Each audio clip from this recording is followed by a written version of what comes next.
விண்வெளி மையத்திற்கான தன்னுடைய பயணத்தை தொடங்க தயாராக இருக்கிறது ஸ்பேஸ் எக்ஸ் டிராகன் விண்கலம். அது ஒரு முக்கியத்துவம் வாய்ந்த சர்வதேச நகர்வாக பார்க்கப்படுகிறது. இந்தியர் சுபான்ஷு சுக்லா உள்ளிட்ட 4 வீரர்கள் உள்ளே சென்ற நிலையில் விண்கலனின் கதவு தற்போது மூடப்பட்டிருக்கிறது. இது தொடர்பான கூடுதல் விவரங்களை நம்முடைய சிறப்பு செய்தியாளர் வேல்முருகனிடம் கேட்கலாம். வேல்முருகன், இந்த பயணம் எந்த அளவிற்கு முக்கியத்துவம் வாய்ந்த சர்வதேச நிகழ்வாக பார்க்கப்படுகிறது? அதில் இந்தியர் பயணிப்பது இந்தியாவிற்கான ஒரு பெருமையாக பார்க்கப்படும் நிலையில் அது சார்ந்த விவரங்களையும் பதிவு செய்யுங்கள்.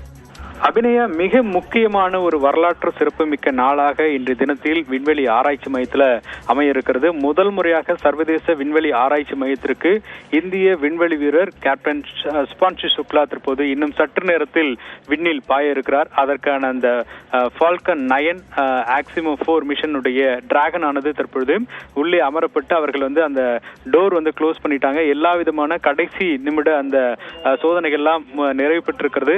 திட்டமிட்டபடி 12:1 விண்ணில் செலுத்துவதற்கான அத்தனை வித ஏற்பாடுகளும் தற்போது மிக துல்லியமாக இருப்பதாக தற்போது ஆக்சிமோ 4 அந்த அறிவிப்புகள் என்பது தொடர்ச்சியாக வந்த வண்ணம் இருக்கிறது.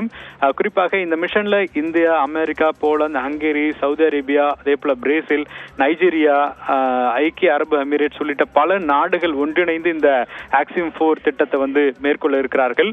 குறிப்பாக 31 நாடுகள் இதில் பல்வேறு ஆராய்ச்சிகளை மேற்கொள்ள இருக்கிறார்கள். அதுல ஸ்பெசிபிக்கா இஸ்ரோவுடைய இந்திய விண்வெளி ஆராய்ச்சி மையத்தின் சார்பில் நம்ம சுபான்ஷு சுக்லா அவர்கள் 7 விதமான ஆராய்ச்சிகளை மேற்கொள்ள இருக்கிறார்.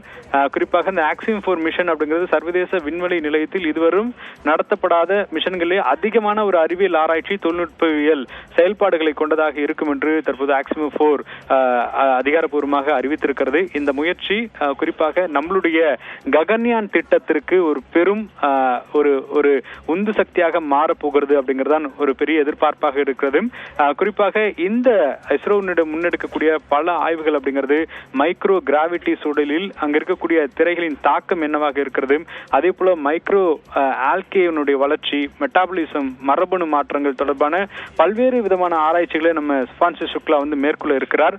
அது மட்டும் இல்லாமல் இந்த டிராகனை இயக்கக்கூடிய பைலட்டாக குறிப்பாக இந்த இயக்கக்கூடிய ஒட்டுமொத்த ஆபரேஷன் அப்படிங்கிறது நம்மளுடைய சுபான்ஷு சுக்லா குரூப் கேப்டன் அவர் தான் தொடங்க இருக்கிறார்.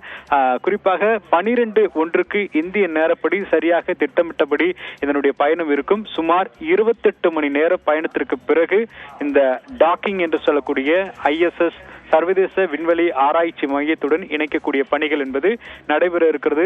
இந்தியாவிற்கு 41 ஆண்டுகள் கழித்து நடைபெறக்கூடிய ஒரு முதல் முயற்சி அப்படிங்கிறதுனால ஒரு பெரிய எதிர்பார்ப்போடு இந்தியர்கள் தற்போது இது உற்று நோக்கி வருகிறார்கள்.